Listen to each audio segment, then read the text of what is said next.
Bismillahirrahmanirrahim. Assalamualaikum warahmatullahi wabarakatuh. Alhamdulillah wassalatu wassalamu ala Rasulillah wa ala alihi wa ashabihi wa mawalah wa la hawla wa la quwwata illa billah amma ba'd. Ikhwani fillah rahimani wa rahimakumullah jami'an. Kita bersyukur kepada Allah Azza wa Jalla yang telah memberikan kepada kita semua banyak kenikmatan sehingga pada kesempatan kali ini kembali kita bertemu dalam rangka menuntut ilmu, melanjutkan kajian dari kitab At-Tauhid karya Syekh Muhammad bin Abdul Wahhab rahimahullahu taala. Dan pada pertemuan kali ini kita masuk ke bab yang ke-16, yaitu bab syafaat. Kalau kita perhatikan penjelasan para ulama tentang masalah syafaat, maka kita dapatkan bahwa pembahasan ini adalah pembahasan yang sangat penting, karena pembahasan tentang syafaat ini merupakan pembahasan tentang perkara yang besar yang ada dalam ilmu tauhid. Sehingga kalau diperhatikan, ya, ketika kita mempelajari kitab Al-Qawaid Al-Arba', kita membahas, penulis juga membahas tentang masalah syafaat. Dan pada kitab ini, ya, kitab Tauhid, beliau juga menyebutkan satu bab khusus penjelasan tentang syafaat. Ya, penjelasan tentang syafaat, ikhwan, ini banyak hal yang penting untuk disampaikan, ya, sehingga materinya cukup padat, kemudian agak panjang juga, ya, sehingga kita buat menjadi 2 sesi. Jadi pertemuan kali ini adalah bagian pertama untuk pembahasan bab syafaat ini, dan insya Allah pada pekan depan kita akan membahas bagian yang kedua. Ya, karena ada hal-hal penting yang harus kita pelajari dan materinya banyak sehingga perlu untuk dijadikan 2 bagian. Ikhwani fillah rahimani wa rahimakumullah jami'an. Hal yang pertama yang penting untuk kita ketahui tentang masalah syafaat adalah bahwa masalah syafaat merupakan permasalahan yang menjadi tolak ukur, ya, menjadi tolak ukur benar atau tidaknya tauhid seseorang. Ya, atau kita katakan salah satu permasalahan yang menjadi tolak ukur benar atau tidaknya tauhid seseorang adalah permasalahan syafaat. Karena orang-orang musyrikin, orang-orang Quraisy, ya, mereka terjatuh ke dalam kesyirikan, sebabnya adalah karena salah paham dalam perkara syafaat. Ya, jadi kita jangan sampai salah paham dalam perkara syafaat seperti orang-orang musyrikin, sehingga itu akan menjerumuskan kepada kesyirikan. Ya. Dalam Al-Quran, Allah Subhanahu wa Ta'ala berfirman, "Wa ya'buduna min dunillah ma la yadhurruhum wa la yanfa'uhum." Kata Allah Subhanahu wa Ta'ala, dan mereka menyembah selain Allah ma la yadhurruhum wa la yanfa'uhum, padahal Tuhan-Tuhan tersebut tidak dapat memberikan kepada mereka mudarat dan tidak bisa memberikan kepada mereka manfaat. Wa yaquluna haula'i syufa'auna 'indallah. Kemudian mereka orang-orang musyrikin mengatakan Tuhan-Tuhan tersebut adalah orang-orang yang memberikan syafaat kepada kami di sisi Allah. Lihat bagaimana orang-orang musyrikin salah paham tentang masalah syafaat.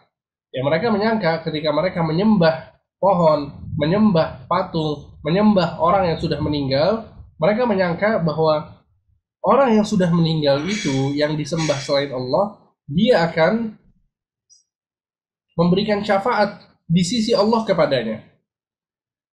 Ya, sehingga ini adalah salah paham yang terjadi pada orang-orang musyrikin. Ya, sehingga mereka terjatuh ke dalam kesyirikan. Ya, sehingga para ulama mengatakan kalau kita bicara tentang definisi syafaat, maka syafaat adalah at-tawassutu lil ghair fi talabi manfa'ah aw daf'i madarrah. Yang artinya menjadi perantara untuk orang lain dalam rangka mendapatkan manfaat atau menghindar dari keburukan. Itu adalah arti dari syafaat. Ya. Jadi syafaat secara bahasa dari kata syafa'. Syafa' itu artinya genap, ya, lawan dari witir atau ganjil.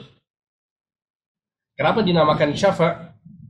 Karena seseorang yang tadinya sendiri, ketika dia membutuhkan bantuan, maka dia mengikut sertakan orang lain.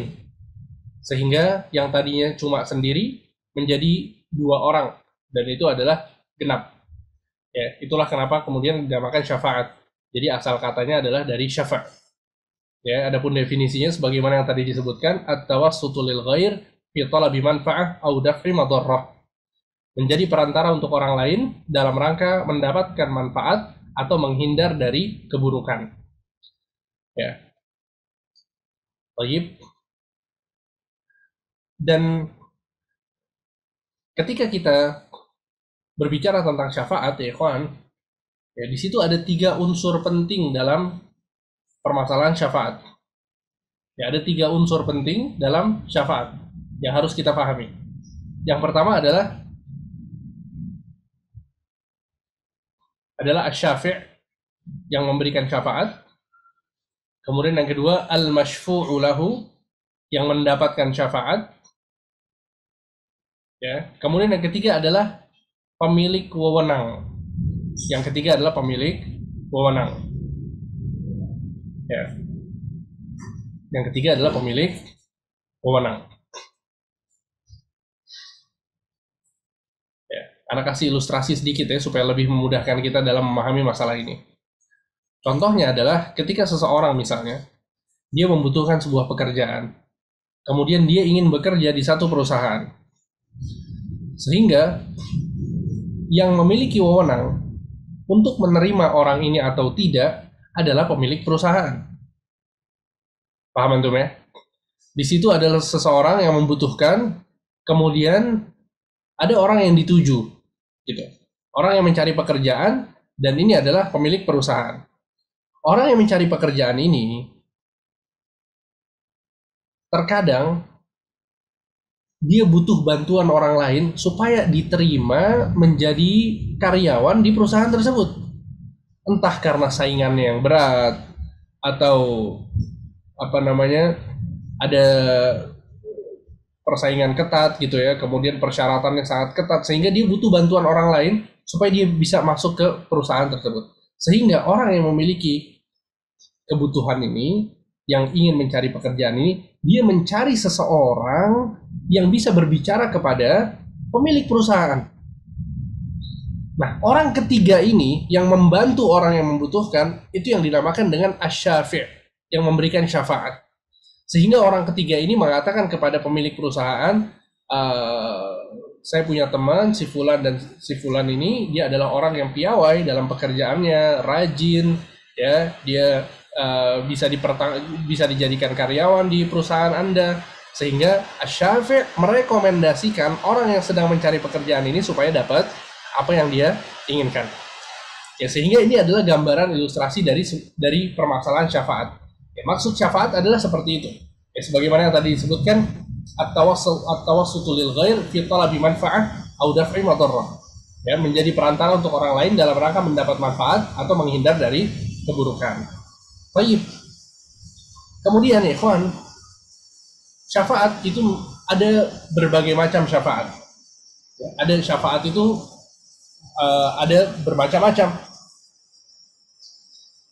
Secara umum dia terbagi menjadi 2. Yang pertama adalah syafaat di dunia, dan yang kedua adalah syafaat di akhirat. Ya, syafaat secara umum itu terbagi menjadi 2. Yang pertama adalah syafaat di dunia, dan yang kedua syafaat di akhirat. Apa hukumnya memberikan syafaat di dunia untuk orang lain? Ya, maka syafaat di dunia itu terbagi menjadi 2. Syafaat di dunia terbagi menjadi 2. Yang pertama adalah syafaat yang bisa dilakukan oleh manusia, oleh seorang hamba, dan yang kedua adalah perkara yang tidak bisa dilakukan oleh seorang hamba. Ya. Contohnya seperti apa? Yang pertama, ketika seseorang, tadi contoh yang kita sebutkan, ya, seseorang yang sedang mencari pekerjaan, maka kemudian kita rekomendasikan orang tersebut kepada teman kita yang punya perusahaan tersebut misalnya. maka yang seperti ini merupakan sebuah kebaikan, ya nggak masalah. Dan ini masuk dalam kategori saling tolong menolong dalam kebaikan. Dalam surat Al-Maidah ayat 2, Allah Subhanahu wa taala berfirman, "Wa ta'awanu 'alal birri wat taqwa wa la ta'awanu 'alal itsmi wal 'udwan. Wattaqullaha innallaha syadidul 'iqab." Kata Allah Subhanahu wa taala, dan saling tolong menolonglah kalian dalam mengerjakan kebaikan dan takwa. Dan jangan kalian tolong menolong dalam berbuat dosa dan pelanggaran. Dan bertakwalah kalian kepada Allah, sesungguhnya Allah amat berat siksanya. Yang perhatikan dalam ayat ini, Allah Subhanahu wa taala memerintahkan kita untuk saling tolong menolong dalam kebaikan. Maka syafaat, ya, untuk mendapatkan kebaikan ini merupakan salah satu dari amal soleh. Ya, ketika kita punya teman sedang mencari pekerjaan, kemudian kita berikan syafaat kepadanya, kepada orang yang memiliki wewenang. Jadi kita punya teman, punya perusahaan, kita punya teman, dia punya satu usaha yang membutuhkan karyawan, membutuhkan pekerjaan, maka kita katakan bahwa saya punya orang, saya punya teman kenalan yang sedang butuh. Ya, maka di situ kita sebagai asy-syafi', seseorang yang memberikan syafaat, memberikan rekomendasi. Ya, dan ini merupakan amal soleh dan kebaikan. Bahkan dalam surat An-Nisa ayat 85, Allah Subhanahu wa taala mengatakan, "May yashfa' syafa'atan hasanatan yakun lahu nasibun minha." Barang siapa yang memberikan syafaat yang baik, maka ia akan memperoleh pahala dari syafaat tersebut. Ya. Jadi kita jangan pelit syafaat. Kalau kita memang suara kita didengar, ya, kita punya jabatan, kita punya pengaruh, ya, maka manfaatkan pengaruh tersebut, jabatan tersebut, atau suara kita untuk memberikan syafaat kepada orang lain. Ya, dan ini yang dilakukan oleh para ulama. Seperti Syekh bin Baz rahimahullahu ta'ala, beliau adalah salah satu ulama yang sangat terkenal dengan syafaat. Ya, terkadang ada orang yang masuk penjara, kemudian dia sudah bertaubat. Ya, Syekh bin Baz yang berusaha untuk memberikan syafaat kepadanya, memberikan rekomendasi kepada supaya keluar dari penjara. Ada orang yang terlilit hutang misalnya, terjebak dalam sebuah masalah sama orang lain, maka beliau memberikan syafaat agar kemudian, ya, orang yang berseteru dengan orang tersebut bisa memaafkannya. Sehingga maksudnya adalah sebagaimana kita dituntut untuk dermawan dengan harta kita, maka kita juga dituntut untuk dermawan dengan memberikan syafaat kepada orang lain.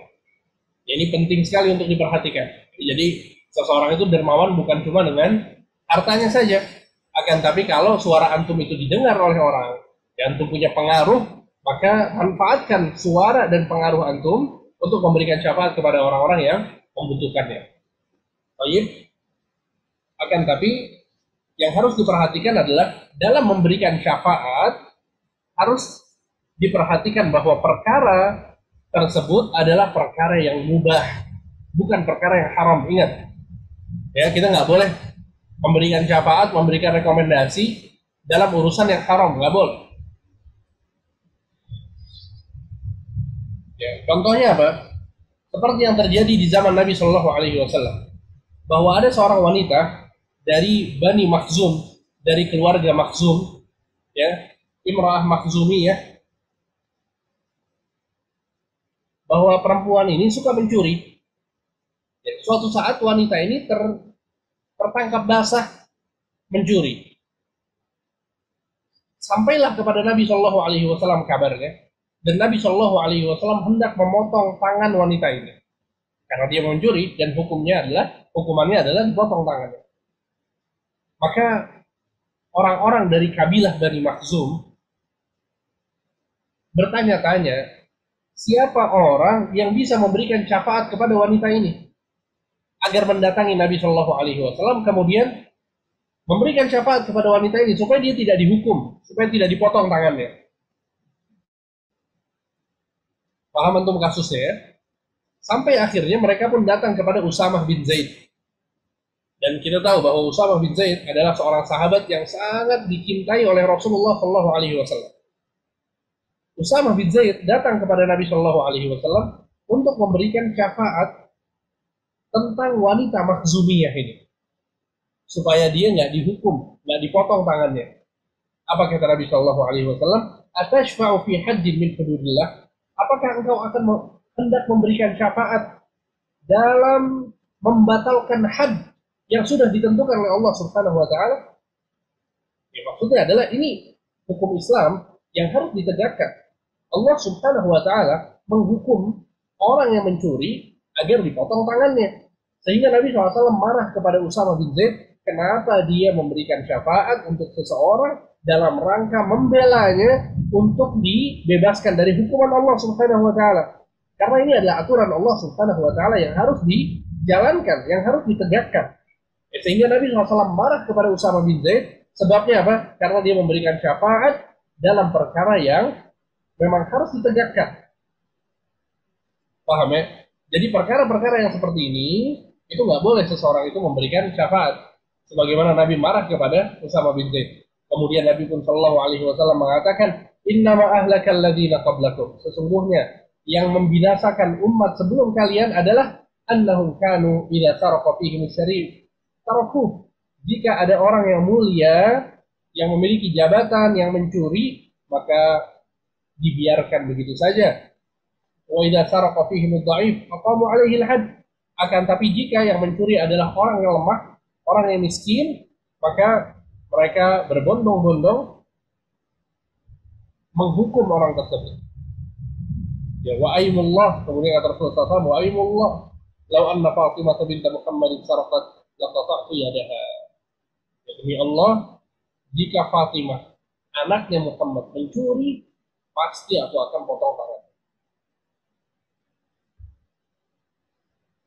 Anda perhatikan bagaimana Nabi Shallallahu Alaihi Wasallam tegas dalam perkara ini, ya, bahwa seseorang yang mencuri ya harus dipotong tangannya, bahkan jika itu dilakukan oleh anak Nabi Muhammad sendiri Shallallahu Alaihi Wasallam.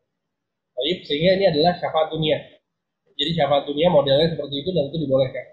Dan yang dibolehkan sebagaimana yang disebutkan tadi, yang mampu untuk dilakukan oleh seorang hamba. Ya, berbeda halnya dalam urusan-urusan yang tidak bisa dilakukan oleh seorang hamba. Ya, maka ini nggak boleh seseorang itu minta syafaat. Ya, seperti yang dilakukan oleh orang-orang musyrikin yang meminta syafaat kepada orang-orang yang sudah meninggal. Ya, maka ini nggak mampu. Makhluk tersebut yang sudah wafat, dia nggak mampu untuk memberikan syafaat. Ya, berbeda dengan orang yang memang mampu untuk memberikan syafaat. Ya, dia masih hidup, kemudian masih ada orangnya di hadapan kita, ya, dan juga mampu untuk melakukannya. Ya. Itu adalah syafaat yang pertama, itu syafaat dunia. Kemudian syafaat yang kedua, yaitu syafaat yang ada di akhirat. Maka ada 7 syafaat di akhirat kelak. Ada 7 macam syafaat di akhirat kelak. Ya. 4 macam hanya dimiliki oleh Nabi Muhammad SAW, dan 3 macam dimiliki oleh Nabi Muhammad dan selain beliau Shallallahu Alaihi Wasallam. Anda perhatikan baik-baik, ya, dipahami baik-baik, dicatat bahwa syafaat di akhirat ada 7 macam, 4 macamnya milik Nabi Muhammad SAW khusus, dan 3 macam yang lain dimiliki oleh Nabi Muhammad dan selain beliau Shallallahu Alaihi Wasallam. Syafaat khusus yang dimiliki oleh Nabi Muhammad Shallallahu Alaihi Wasallam adalah yang pertama, asy-syafa'atul 'uzma, syafaat yang terbesar, atau disebut juga dengan al-maqamul mahmud, kedudukan yang tinggi, kedudukan yang terpuji. Allah Subhanahu wa taala berfirman dalam surat Al-Isra ayat 79, "Wa minal laili fatahajjad bihi nafilatan lak, asa ay yab'atsaka rabbuka maqaman mahmuda." Ya, dan bangunlah dari kasurmu, untuk bertahajud pada malam hari sebagai bentuk sholat sunnah, sholat nafilah, karena sesungguhnya Allah akan membangkitkanmu kelak dengan kedudukan yang terpuji. Lihat dalam ayat ini Allah Subhanahu wa taala mengatakan asa ayyab'atsaka rabbuka maqaman mahmuda. Allah Subhanahu wa taala akan membangkitkanmu kelak ya dengan kedudukan yang terpuji. Apa maksud dari al-maqamul mahmud? Al-maqamul mahmud adalah syafaat yang dimiliki oleh Nabi Shallallahu Alaihi Wasallam ketika Allah Subhanahu Wa Taala mengumpulkan seluruh manusia di padang mahsyar. Ketika itu manusia menunggu pengadilan Allah Subhanahu Wa Taala ditegakkan. Sangat lama sekali. Satu hari bagaikan 50.000 tahun. Mereka menunggu dan menunggu sampai keadaan manusia di antara mereka ada yang terlelap dengan keringatnya. Ada yang keringatnya mencapai kedua mata kakinya, ada yang keringatnya mencapai betisnya, ada yang keringatnya mencapai badannya, bahkan di antara mereka ada yang terlelap dengan keringatnya sendiri. Sehingga keadaannya sangat sulit sekali. Jadi orang-orang seluruhnya, manusia menunggu pengadilan Allah ini ditegakkan. Sehingga mereka pun pergi kepada Nabi Adam alaihissalam untuk meminta agar datang kepada Allah dan meminta syafaat kepadanya. Agar orang-orang diadili oleh Allah Subhanahu wa taala sesegera mungkin. Akan tapi Nabi Adam pun mengatakan lastulaha, ini bukan milikku. Sehingga mereka pun diperintahkan oleh Adam untuk pergi kepada Nabi Ibrahim. Kemudian mereka pergi kepada Nabi Ibrahim. Nabi Ibrahim pun mengatakan hal yang sama, lastulaha, ini bukan milikku. Walakin alaikum bi Musa, akan tapi pergilah kalian kepada Nabi Musa. Sehingga manusia berbondong-bondong pergi kepada Nabi Musa. Kemudian Nabi Musa pun mengatakan lastulaha, ini bukan milikku, walakin alaikum bi Isa, akan tapi pergilah kalian kepada Nabi Isa. Kemudian Nabi Isa pun mengatakan lastulaha, ini bukan milikku, walakin alaikum bi Muhammad sallallahu alaihi wasallam, akan tapi pergilah kalian kepada Muhammad sallallahu alaihi wasallam. Sehingga manusia pun berbondong-bondong pergi kepada Nabi Muhammad sallallahu alaihi wasallam. Kemudian Nabi pun mengatakan fa'aqulu ana laha, sesungguhnya ini adalah milikku. Fa'asta'zinu ala rabbi fayu'danu li. Kemudian kata Nabi sallallahu alaihi wasallam, ya sesungguhnya pada saat itu aku pun meminta izin kepada Allah, maka Allah pun mengizinkanku. Ya, sehingga Nabi sallallahu alaihi wasallam adalah orang yang mendapatkan kedudukan yang mulia ini untuk meminta kepada Allah supaya disegerakan pengadilan Allah Subhanahu wa taala. Jadi kita lihat betapa beratnya hari kiamat kelak ya. Ini kita belum berbicara tentang hisab, kita belum berbicara tentang pembagian catatan amal baik dan amal buruk, kita belum berbicara tentang timbangan, ya amal soleh dan amal buruk, kita belum berbicara tentang melewati jembatan sirat di atas neraka jahanam. Kita masih berbicara tentang masalah mahsyar, ketika manusia itu menunggu sangat lama untuk diadili oleh Allah. Dalam kondisi seperti itu manusia dalam kesulitan yang luar biasa, sehingga Nabi Muhammad SAW kemudian yang datang kepada Allah Subhanahu Wa Taala. Ya, Nabi Muhammad SAW dalam hadits lain disebutkan bahwa beliau sujud kepada Allah dengan sujud yang sangat lama. Kemudian Nabi Shallallahu Alaihi Wasallam memuji dan memuja Allah Subhanahu Wa Taala dengan pujian-pujian. Kata Nabi Muhammad yang pada saat ini aku tidak tahu pujian tersebut. Ya, karena saking Allah Subhanahu wa taala memiliki pujian-pujian yang tanpa batas, sehingga Nabi Muhammad saja seorang nabi tidak mengetahui sebagian pujian ketika di dunia. Tapi ketika menghadap kepada Allah, Nabi SAW menyebutkan pujian-pujian tersebut. Sampai akhirnya Nabi Muhammad SAW sujud, ya dengan sujud yang sangat lama. Kemudian Allah mengatakan kepada Nabi Muhammad, ya Muhammad, irfa' ra'sak, wasal tu'ta, washfa' tushaffa'. Wahai Muhammad, angkat kepalamu. Mintalah, pasti aku akan beri. Dan mintalah syafaat, pasti aku akan berikan kepadamu. Sehingga Nabi pun Shallallahu Alaihi Wasallam meminta kepada Allah untuk disegerakan pengadilan Allah, maka disitulah Allah Subhanahu Wa Taala memulai ya pengadilan Allah di hari kiamat. Itu adalah syafaat yang pertama yang hanya dimiliki oleh Nabi Muhammad Shallallahu Alaihi Wasallam. Kemudian syafaat yang kedua adalah syafaat untuk para penghuni surga agar mereka masuk surga. Syafaat untuk para penghuni surga agar mereka masuk surga. Jadi ternyata para penghuni surga ini, mereka nggak mungkin bisa masuk surga kecuali jika direkomendasikan oleh siapa? Nabi Muhammad SAW. Untuk melihat betapa mulianya Nabi Muhammad SAW. Nabi SAW mengatakan, Ati babal jannah yaumal qiyamah. Nanti di hari kiamat aku datang ke pintu surga. Fa'astaftih, kemudian aku pun minta izin untuk masuk. Fayaqulul khazin, maka penjaga surga mengatakan kepadaku, Man anta, siapa engkau? Fa'aqulu Muhammad, maka aku katakan aku adalah Muhammad. Maka penjaga surga mengatakan, Bika umirtu la aftahu li ahadin qablak. Sesungguhnya aku diperintahkan oleh Allah untuk tidak membuka pintu surga sebelum engkau datang. Allahu Akbar. Lihat bahwa Nabi SAW adalah orang yang pertama kali masuk surga, dan kalau belum ada Nabi SAW yang minta izin, maka surga nggak akan dibuka sama Allah Subhanahu wa Ta'ala.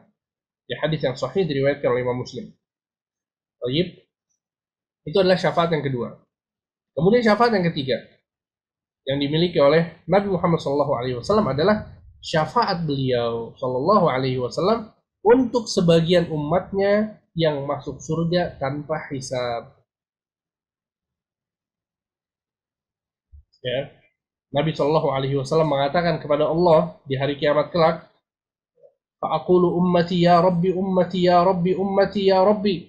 Wahai Tuhanku, bagaimana dengan umatku? Bagaimana dengan umatku? Bagaimana dengan umatku? Maksudnya Nabi SAW menginginkan agar Allah Subhanahu wa Ta'ala menolong umatnya, memberikan kebaikan kepada umatnya. Kemudian Allah mengatakan, Ya Muhammad, wahai Muhammad, adkhil min ummatika man la hisaba alaihim minal babil ayman min abwabil jannah wa hum syuraka'un nas fi ma siwa dzalika minal abwab. Ya, kata Allah Subhanahu wa Ta'ala, wahai Muhammad, ya masukkan umatmu yang tidak dihisab dan tidak diazab, ya masukkan mereka ke surga dari pintu bagian kanan yang ada di surga. Ya, dan selain mereka lewat pintu yang lain. Ya, sehingga ini kekhususan ya untuk umat Nabi Muhammad SAW yang masuk surga tanpa hisab dan tanpa azab. Ya, bahwa mereka memiliki pintu khusus untuk masuk ke dalam surga. Masya Allah, ini keutamaan yang luar biasa ya. Dan ini sudah kita bahas panjang lebar pada bab yang ketiga ya di awal-awal kajian kitab Tauhid. Baik, itu adalah syafaat yang ketiga yang dimiliki khusus oleh Nabi Shallallahu Alaihi Wasallam. Kemudian syafaat yang keempat adalah syafaat beliau Shallallahu Alaihi Wasallam untuk pamannya Abu Talib. Ya, kita tahu bahwa Abu Talib, pamannya Nabi Shallallahu Alaihi Wasallam, adalah orang yang sangat mencintai Nabi Muhammad SAW. Hubungan antara Nabi SAW dengan Abu Talib adalah hubungan yang sangat spesial. Akan tapi Nabi Shallallahu Alaihi Wasallam ya setelah berletih-letih mendakwahkan beliau, mengajak beliau kepada Islam, akan tapi ternyata Abu Talib tidak juga masuk Islam dan dia mati dalam keadaan musyrik. Ya, sehingga peran Abu Talib dalam membela dakwah Nabi Shallallahu Alaihi Wasallam, menolong Nabi Shallallahu Alaihi Wasallam untuk menghadapi orang-orang musyrikin, ini ternyata menjadikan sebagian sahabat itu bertanya kepada Nabi SAW. Di antaranya lah Abbas, paman Nabi Shallallahu Alaihi Wasallam, bertanya kepada Nabi. Beliau mengatakan, Hal nafa'ta Aba Talib bisyai, fa innahu kana yahutuka wa yaghdabu lak. Kata Al-Abbas kepada Nabi Muhammad, wahai Muhammad, ya, apakah engkau memberikan manfaat kepada Abu Talib?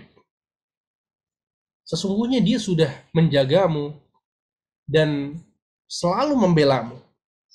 Ya, ada enggak manfaat yang kau berikan kepadanya karena apa yang dia lakukan untukmu? Maka Nabi mengatakan, na'am, ada. Huwa fi dhahtahin minan nar. Dia berada di pinggiran neraka. Laula ana lakana fid darkil asfali minan nar. Kalau bukan karena aku, kata Nabi, sungguh dia akan berada di kerak neraka yang paling bawah. Ya, di sini konteksnya kata Nabi SAW, huwa fi dahdahin minan nar. Beliau berada di dahdah neraka. Kata para ulama, arti dari dahdah adalah bagian yang paling cetek dari neraka.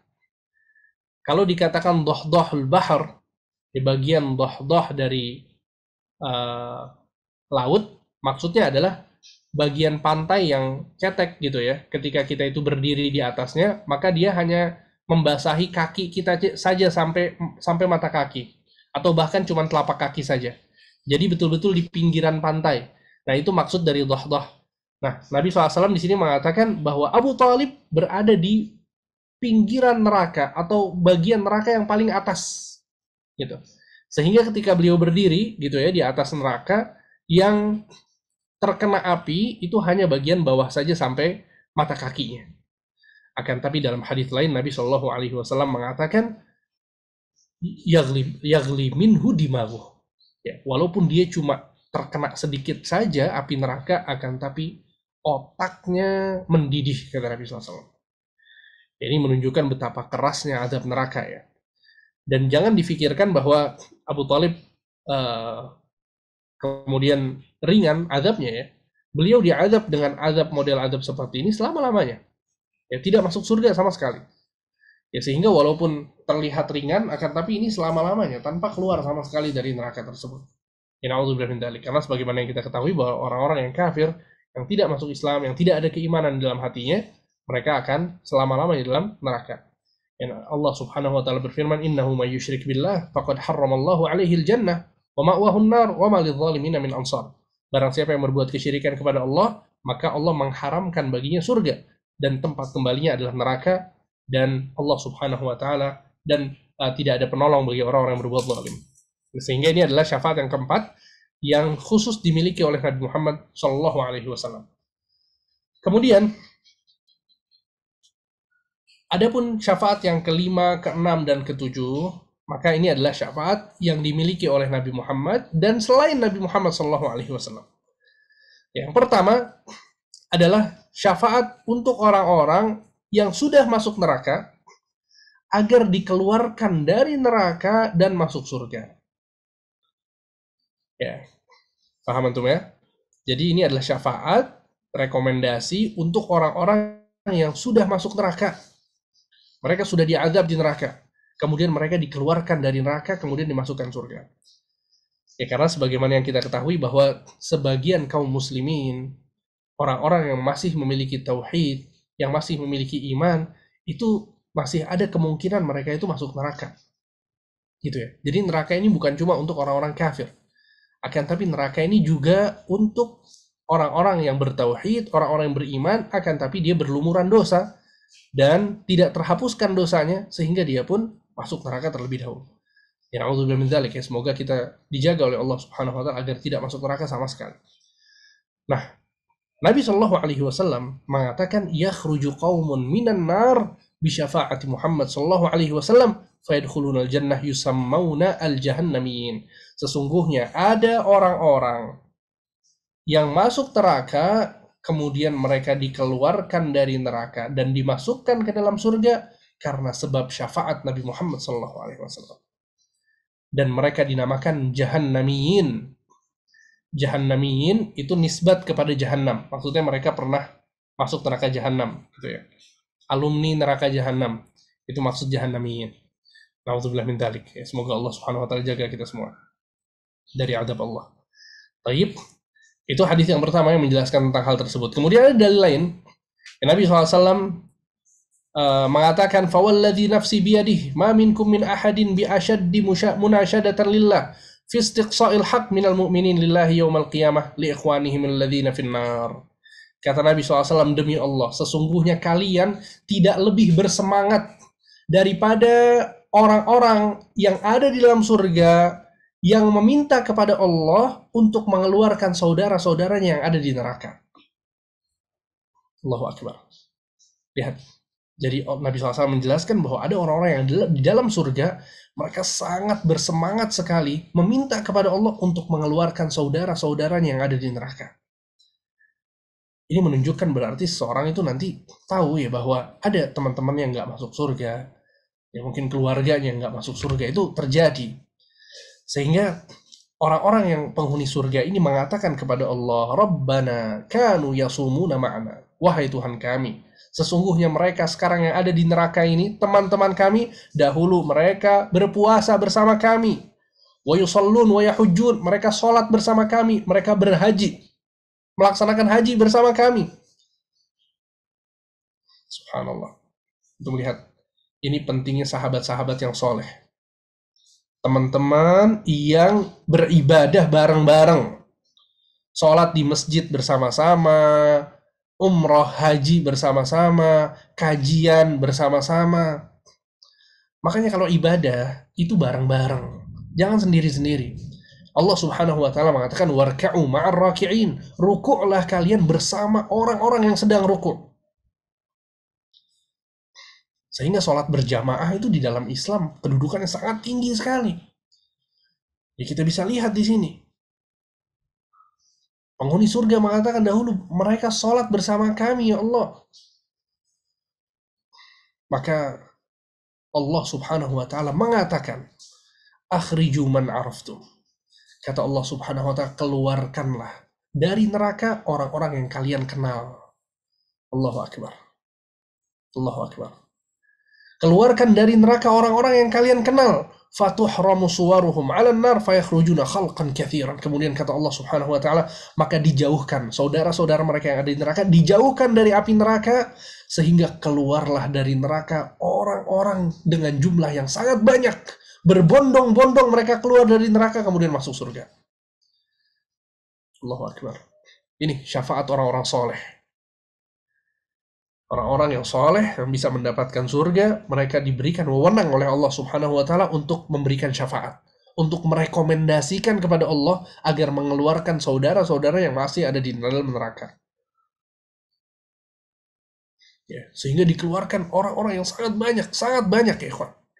Sangat banyak.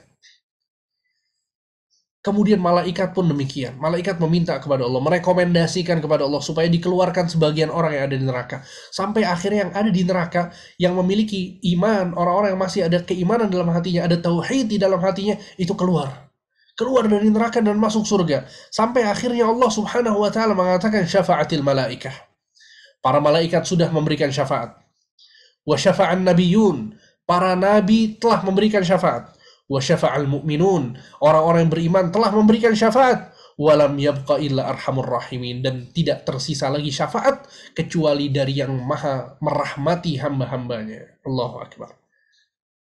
Semuanya sudah mengeluarkan orang-orang yang mereka kenal. Sekarang tinggal syafaat dari Allah. Allah akan mengeluarkan orang-orang yang ada dalam neraka. Maka Nabi SAW mengatakan fayuqbadu qabdatan minan nar. Maka Allah menggenggam dengan satu genggaman di neraka. Fayakhruju minha qauman lam ya'malu khairan qat. Maka Allah mengeluarkan dengan genggamannya itu orang-orang yang tidak pernah berbuat kebaikan sama sekali. Allahu Akbar.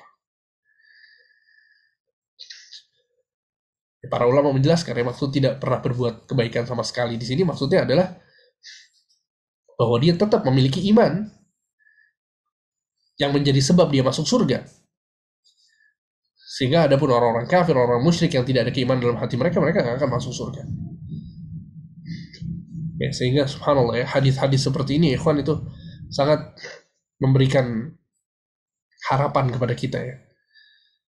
Ya makanya ya sangat baik sekali ya ketika seorang itu membaca hadis-hadis tentang rahmat Allah, ya, tentang ampunan Allah, bagaimana Allah Subhanahu wa Ta'ala peduli untuk mengeluarkan hamba-hamba dari neraka menuju surga. Ya, bahkan di antara pembahasan yang disebutkan oleh para ulama adalah bahwa Allah Subhanahu wa Ta'ala, ya, Allah Subhanahu wa Ta'ala memiliki hak untuk mengampuni seorang hamba tanpa sebab, dan itu terjadi. Syekhul Islam Ibnu Taimiyah dalam kitab Al-Wasiyatus Sughra, beliau menyebutkan sebab-sebab diampuninya dosa seorang hamba. Di antaranya adalah murni karena rahmat Allah, tanpa ada sebab sama sekali. Dia nggak melakukan amal soleh, dia nggak bertaubat, dia nggak beristighfar, dia nggak ada sebab penghapus dosa, tidak ada. Tapi Allah mengampuninya. Karena betul-betul murni dari rahmat Allah Subhanahu wa taala. Ya, sehingga hadis ini sahih diriwayatkan oleh Imam Muslim. Ya, jadi ini adalah syafaat yang kelima, dan syafaat ini dimiliki oleh Nabi Muhammad dan selain Nabi Muhammad. Itu syafaat untuk orang-orang yang sudah masuk neraka agar mereka keluar dari neraka. Ya, kemudian yang keenam adalah syafaat untuk orang-orang yang seharusnya masuk neraka, ya, karena mendapatkan syafaat sehingga dia tidak masuk neraka dan masuk ke dalam surga langsung. Ya, Nabi SAW mengatakan, syafaati li ahlil kabair min ummati. Sesungguhnya syafaatku akan didapatkan oleh orang-orang yang berbuat dosa besar dari umatku. Ya. Imam At-Tibi mengatakan bahwa ai syafa'atil lati tunjil halikin mukhtassah bi ahlil kabair, bahwa Nabi SAW memiliki syafaat yang akan menolong orang-orang yang suka berbuat dosa besar, ya, sehingga mereka tidak masuk dalam neraka sama sekali. Ya, tidak masuk neraka sama sekali. Padahal dia berbuat dosa besar. Taib. Kemudian juga di antara dalil yang menjelaskan tentang hal ini adalah sabda Nabi SAW, ma min muslimin yamutu fayaqumu ala janazatihi arba'una rajulan la yusyrikuna billahi syai'an illa syafa'ahumullahu fi.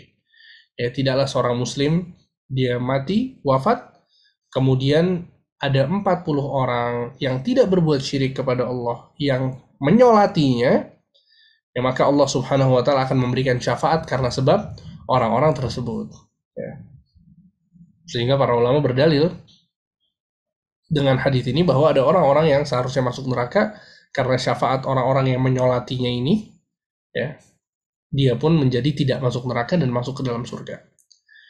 Ya, sekali lagi ini juga menunjukkan betapa pentingnya kita kumpul sama orang-orang soleh, sama orang-orang yang ahlu tauhid, yang tidak berbuat syirik.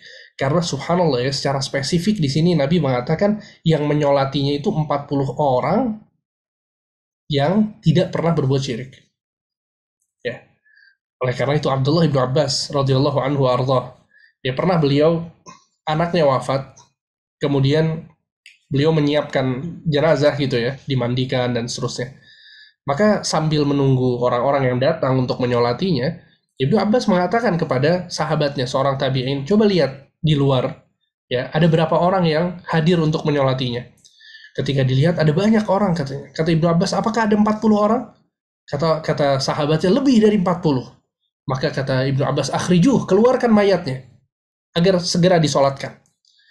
Kemudian kata Ibnu Abbas, sesungguhnya aku pernah mendengar Nabi SAW bersabda, jika ada seorang muslim yang wafat, kemudian disolati oleh 40 orang yang tidak pernah berbuat kesyirikan, maka orang-orang ini yang menyolatinya akan memberi syafaat untuknya.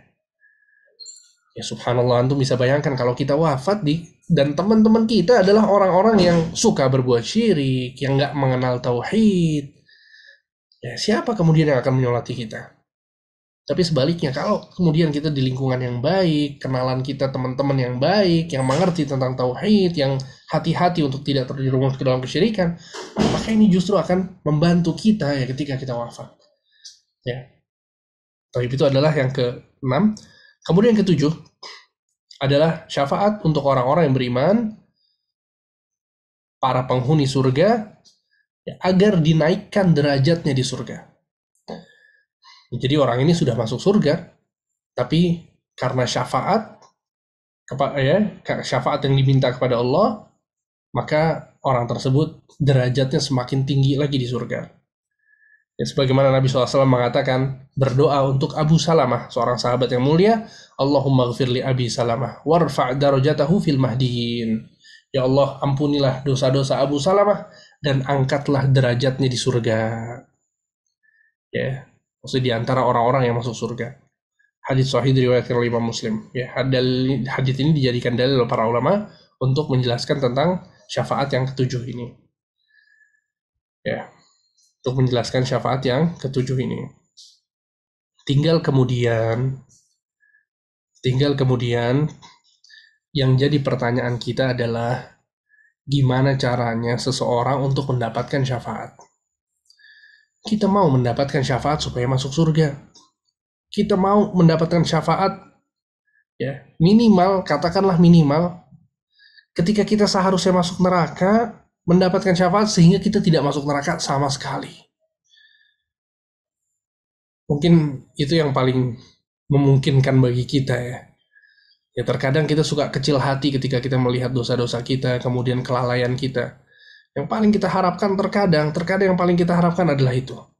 Bahwa kita berharap setidaknya Allah mengampuni dosa-dosa kita sehingga kita nggak masuk neraka sama sekali. Kita nggak diazab sama sekali. Kita dapat rahmat Allah di situ.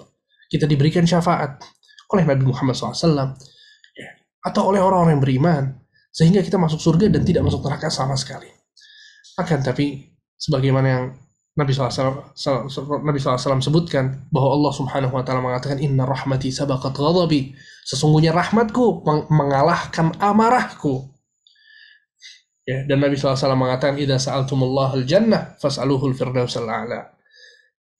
Jika kalian meminta surga, maka mintalah surga Firdaus. Ini menjelaskan bagaimana kita harus memiliki hati yang roja kepada Allah. Berharap kepada Allah Subhanahu wa Ta'ala. Dan berhusnudzon kepada Allah bahwa Allah akan memberikan kepada kita ampunan yang luas, rahmat yang luas, dan surga di akhirat kelak. Sehingga syafaat ya itu akan didapatkan oleh orang-orang yang bertauhid, orang-orang yang bersih dari kesyirikan. Ya, mereka yang orang-orang yang paling bahagia dengan syafaat. Abu Hurairah radhiyallahu anhu arda, seorang sahabat yang mulia, pernah bertanya kepada Nabi SAW, wahai Rasulullah, man as'adun nas bi syafa'atika yaumal qiyamah? Siapa orang yang paling berbahagia dengan syafaatmu di hari kiamat kelak? Maka Nabi SAW mengatakan, man qala la ilaha illallah khalisan min qalbi. Orang yang mengucapkan la ilaha illallah ikhlas dari hatinya. Tauhidnya benar, mereka yang paling berhak untuk mendapatkan syafaatku, kata Nabi SAW. Ya, sehingga syafaat hanya diberikan oleh orang-orang yang bertauhid. Ya, adapun syarat syafaat secara umum adalah yang pertama, ridha Allah kepada pemberi syafaat. Ya, seperti Nabi Muhammad SAW diridhoi oleh Allah untuk memberikan syafaat, maka Allah ya memberikan wewenang kepadanya. Kemudian yang kedua, ridha Allah kepada yang diberi syafaat. Ya, yang diberi syafaat pun harus diridhoi oleh Allah Subhanahu wa Ta'ala. Dan ridha Allah itu turun kepada orang-orang yang bertauhid. Kemudian yang ketiga adalah izin Allah untuk pemberi syafaat. Ya, Allah Subhanahu wa Ta'ala mengizinkan atau tidak kepada Nabi Muhammad untuk memberikan syafaat. Kalau Allah tidak mengizinkan, maka Nabi pun tidak mungkin bisa memberi syafaat. Sehingga itu semua di bawah kehendak Allah Subhanahu wa Ta'ala. Ya, insyaallah masih ada beberapa pembahasan yang akan kita bahas tentang syafaat. Di antaranya adalah tentang apa yang disebutkan oleh penulis ya dalam kitab Tauhid, ya ayat-ayat tentang syafaat, klasifikasi ayat-ayat tentang syafaat, kemudian kenapa kemudian orang-orang musyrikin terjerumus dalam kesyirikan dalam perkara syafaat, apa sebabnya, apa hal yang mereka tidak fahami ya yang harus kita bahas, kemudian juga apa saja sebab-sebab amalan-amalan soleh yang bisa menjadikan kita mendapatkan syafaat. Insya Allah itu semua akan kita bahas pada pertemuan yang akan datang. Mungkin hanya itu yang bisa disampaikan. Semoga apa yang disampaikan bermanfaat. Wassallallahu ala nabiyina Muhammad wa ala alihi wa sahbihi ajma'in. Barakallahu fikum.